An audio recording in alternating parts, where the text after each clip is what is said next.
Hello America, this is my 1995 Nissan D21 pickup and it's riding pretty rough. So today I'm going to do my best to put all four shocks on it, replace them with these rough country ones that are supposed to make it sit a little bit higher.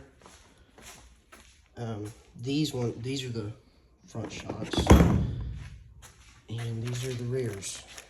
And the shocks that are on here currently are pretty bad. That one leaks. That one right there leaks pretty bad. And the other one is a completely different style of shock. So I'm going to try to repair those. So let's get started. Okay, I got the truck jacked up. This is mildly concerning. Just a little bit. I'm gonna get this wheel taken off and then try to disassemble that sucker right there.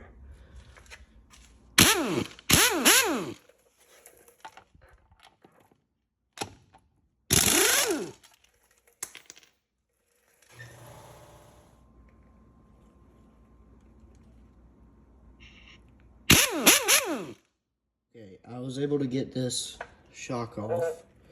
It's a toxic shock, so I guess these have been replaced before. But this thing is so bad that I can literally just push it down by hand and it doesn't come back up.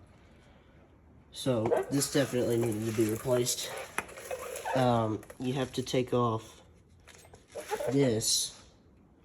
Goes on top of here like that. There's a bushing that sits in between the bottom of the shock bracket and the top, and this goes there. And then this nut goes on top of this washer thing, so it will end up looking like that on top of this. So it's a little bit of a pain because this will twist, the actual cylinder will twist while you're trying to take those nuts off. So you have to have two either 14mm or 9/16 wrenches to take those off.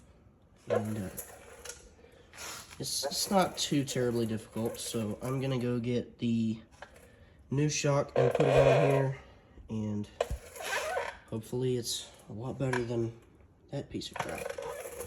These rough country shocks come with all this new hardware, which is bushings and some little metal sleeves that go inside the bushings, I guess, or spacers for the bushings. So I'm gonna try to make those work where I can to get rid of some of the old parts up here. And yeah, hopefully that'll work. Okay, that took forever. I got new bushing put on here. The shock kit did not come with a lock nut up here, so I went ahead and put the old one on. I'd like to have used all new parts, but I don't think it's gonna happen. So I put that one on there, locked it down. There's supposed to be a bushing on the underside of this too. Make sure you don't forget that. I ended up having to take the whole knuckle off, or not the whole knuckle off, just take these four 12mm bolts out, and it'll fall down to where you get a little more access to back here. For this, come on, focus. For this bolt head right here, that is a 3/4 wrench, and you have to hold that with the 3/4 wrench while you're doing this side with an 11/16. So I'm not quite sure why they made it two different sizes. It would have made it a lot easier if they just stuck to the same wrench size, but that's 11/16. Hopefully this performs a lot better. And I'm gonna move on to the other side. Okay, got this one done. So I'm gonna move on to the rears now. Yay. Okay, rear is finished up. This is the driver's side. The passenger side for there is somebody welded some stuff that's not original to the truck, so it's not a very good example.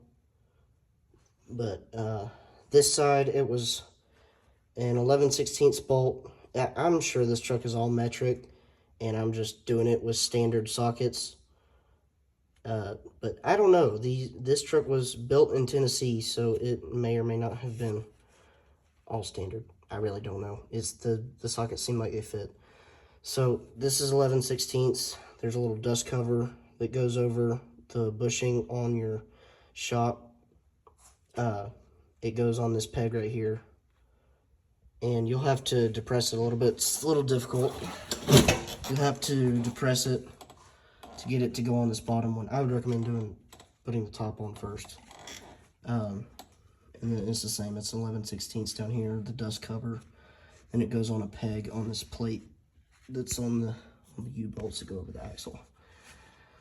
And so, yeah, it's the same on both sides, except that one's facing the other way, so it keeps the axle from twisting. Yeah, it's pretty straightforward.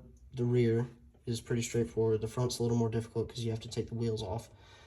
But jack it up, get safe, secure jack stands and such, and you should be pretty set. So I'll put some before and after pictures on here so you can see how the truck looks with